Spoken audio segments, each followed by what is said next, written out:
আসসালামু আলাইকুম রহমতুল্লাহি বারাকাতুহু। আমি আরাফাত হোসেন। আমি আজ সাহিত্যের অংশের সাহিত্যের রসতন্ত্র নিয়ে আলোচনা করব। তার আগে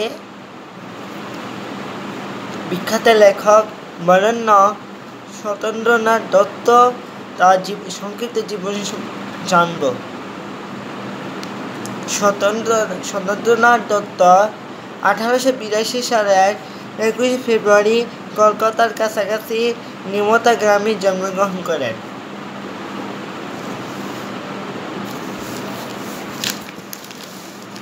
তিনি বিএ শ্রেণী পর্যন্ত পড়াশোনা করেন। ছাত্র জীবন থেকে তিনি কাব্যচর্চা করতেন, অনেকটা আমার মতো। আমি কিন্তু ক্লাস 7-এ যখন উঠেছিলাম, সেই মাসটা ছিল সেপ্টেম্বর মাসের 17 তারিখ। সেদিন আমি সর্বপ্রথম আমার স্বরচিত লেখা পবিত্রতা হও কবিতাটি রচনা করেছিলাম। এবার আসা যাক। সত্যেন্দ্রনাথ দত্ত দর্শন, বিজ্ঞান, ইতিহাস, ভাষা, ধর্ম ইত্যাদি ভিত্তিক বিষয়ে তিনি অনুরাগী ছিলেন। আমি বেশিরভাগ সংস্কৃতি, সমাজ, ধার্মিক, ভাষা এসব লিখতে ভালোবাসি। তিনি তাত্ত্বিক জীবনে প্রচুর সময় তিনি অধ্যয়ন ও কাব্য অনুশীলন ব্যয় করতেন। অর্থাৎ তিনি তার জীবনে সবচেয়ে বেশি কাব্য রচনাতে তিনি সময় কাটাতেন। ছবিটা সন্ধিক্ষণ, বেণু ও বীণা, হুমশিখা, কুহ ও কেকা, অব্র আবির, মেলা শেষের গান, বিদায় আরতি প্রভৃতি তার মৌলিক কাব্যগ্রন্থ। তার অনুবাদ কাব্যগুলোর মধ্যে রয়েছে তিক্তরেণু, তিক্তসলিল, ফুলের ফসল প্রভৃতি। ছন্দ নির্মাণে তিনি অসাধারণ নৈপুণ্যের পরিচয় দিয়েছেন। এজন্য তিনি ছন্দের রাজা হিসেবে বলা পরিচিতি। এছাড়া আমাদের দেশে আরেকজন কবি বা লেখক আছে, তিনি হচ্ছেন সত্যেন্দ্রনাথ দত্ত। তিনি হচ্ছে ছন্দের জাদুঘর।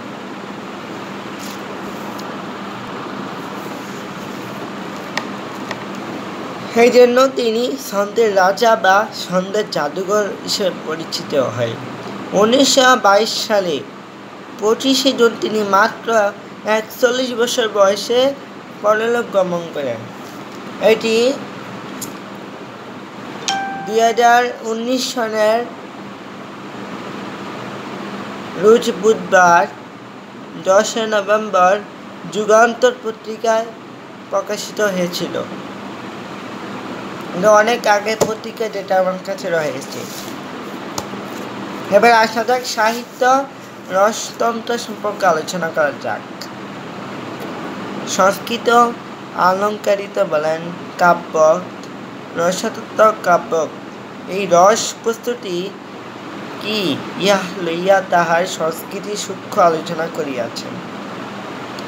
রস ধাতুর অর্থ আস্বাদন, সুতরাং যাহা আস্বাদন তাহি রস, এবং একমাত্র সহৃদয় অনুভূতিশীল চিত্তই রসাদনের অধিকারী। এই রস সহৃদয় জনের আনন্দময় মানসিক অবস্থা মাত্র।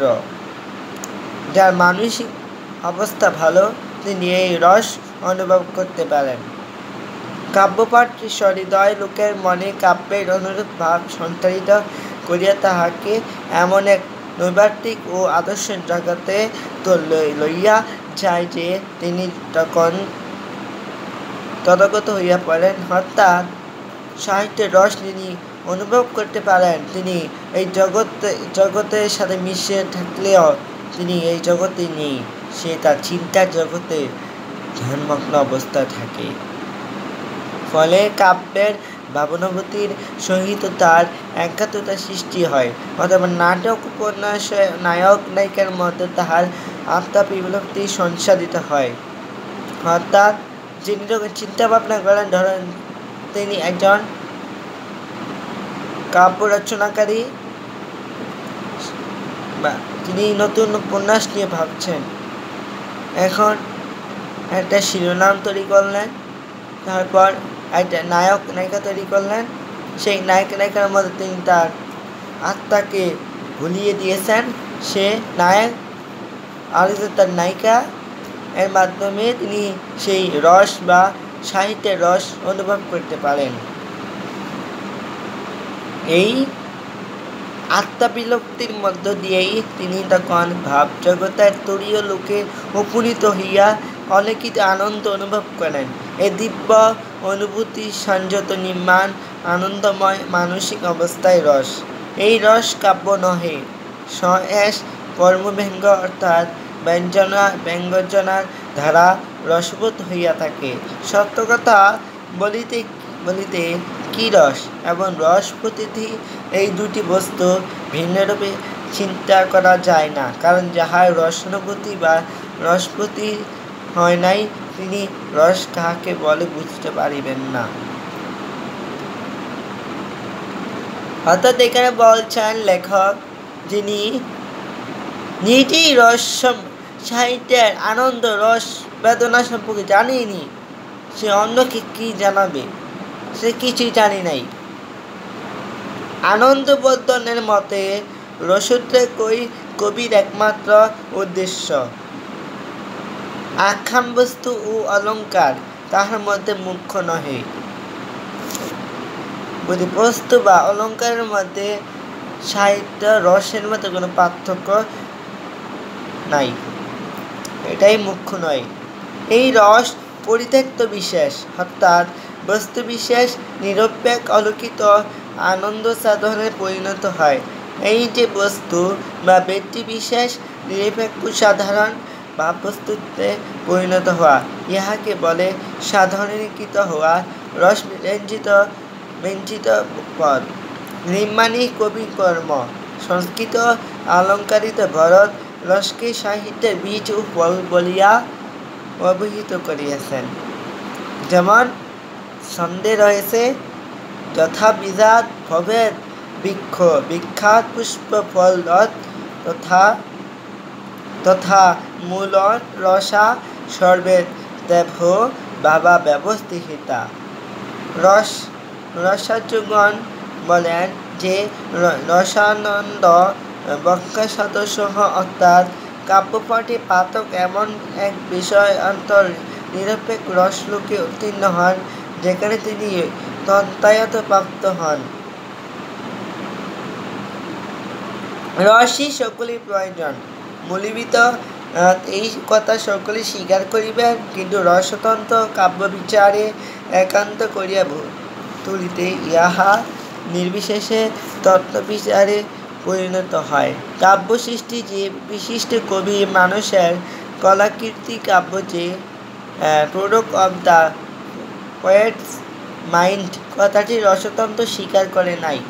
ফলে সৃষ্টির পশ্চাতে স্রষ্টা এইখানে বাদ পড়িয়া গিয়াছে, কিন্তু আমরা দেখিয়াছি কাব্য সৃষ্টি কি গভীরভাবে বিশেষ কবি মানুষ বিশিষ্ট কল্পনাত্মক সৃষ্টি।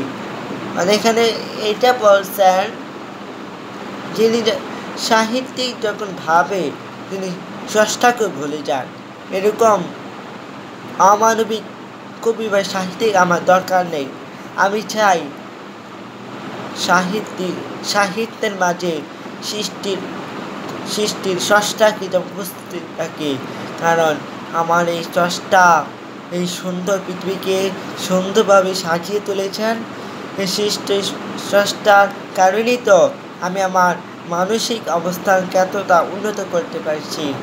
অবশ্যই আমার স্রষ্টাকে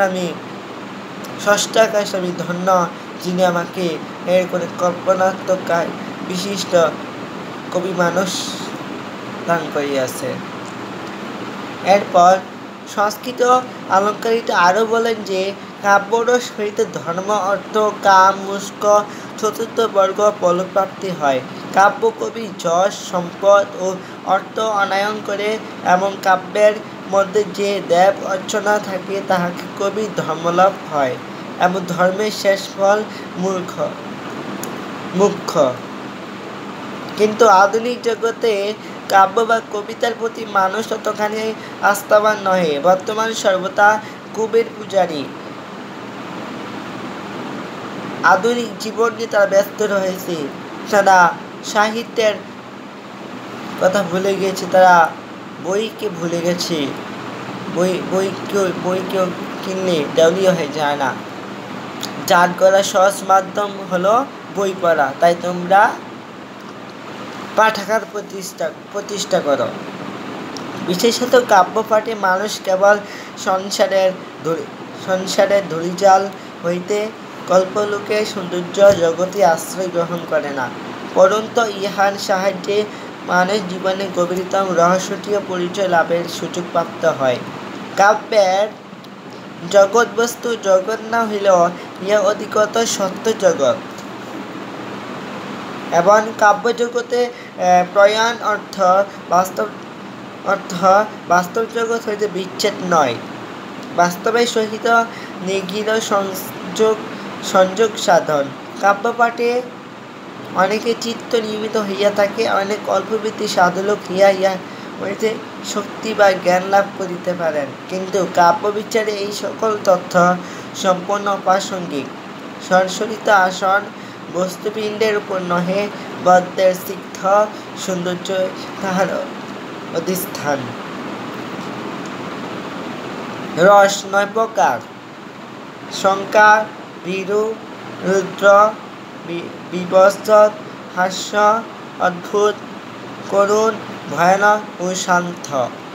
এই ৯ প্রকার হল রসের প্রকারভেদ বা সাহিত্যের রসতন্ত্রের প্রকারভেদ।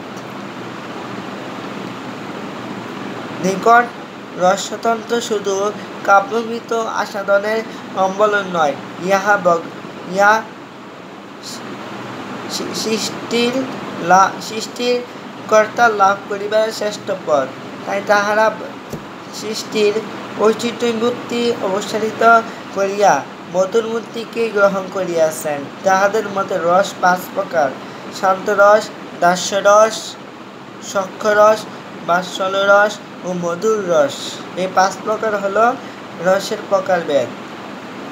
যারা সৃষ্টির স্রষ্টাকে অনুভব করতে পেরেছেন, সাহিত্যের মাঝে গেঁথে রেখেছেন, যারা ধর্মবিদু লেখক বা সাহিত্যিক, তাদের মধ্যে ৫ প্রকার হলো তাদের মূল প্রধান। তা হলো শান্তরস, দাস্যরস, সখ্যরস, বাৎসল্যরস ও মধুর রস। সংস্কৃত অলঙ্কৃতের মতে রসানুভূতির সামগ্রী ৪টি: বিভান, অনুভাব, সঞ্চারী ভাব ও স্থায়ী ভাব। বিভাব, অনুভাব, সঞ্চারী ভাব ও স্থায়ী ভাব। যে সকল কারণে স্থায়ীভাবে উৎপন্ন হয় তাহার নাম বিভাব। বিভাব আবার ২ প্রকার: আলম্বন ও উদ্দীপন। যাহাকে অবলম্বন করিয়া মনে সুখ দুঃখ উদিত হয় তাহার নাম আলম্বন। বিভাব বা এমন যে বিষয় দেখিয়া মনে সুখ দুঃখ উদ্দীপ্ত হয় তাহাকে আমরা আলম্বন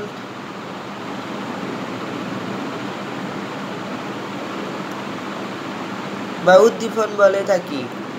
যাহা দ্বারা সুখ দুঃখের অবস্থা অনুভূতি হয় তাহাকে অনুভাব বলে। যে ভাব আমাদের চিত্তে কখনো আবির্ভূত হয়, কখনো অন্তর্হিত হয়, তাকে সঞ্চারী ভাব বলা হয়।